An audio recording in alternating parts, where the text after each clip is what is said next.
এই যে আমার মিষ্টি কুমড়া গাছে অনেক সুন্দর সুন্দর পাতা হয়েছে, তো ওইগুলো এখন তুলতে যাব।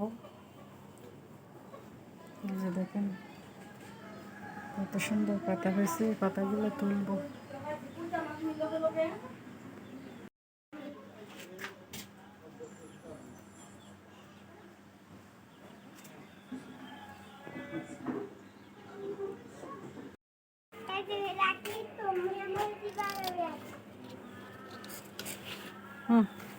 কই নাও, দেখেন আমার বাসার আঙ্গিনায় লাগাইছিলাম মিষ্টি কুমড়া গাছ। তো দেখেন এখান থেকে কতগুলো পাতা পেরে নিয়ে আসছি। দেখেন এগুলার ডোগাগুলা দেখেন কি সুন্দর। এটি দিয়ে শুটকি শিরা রান্না করলে অনেক মজা হবে।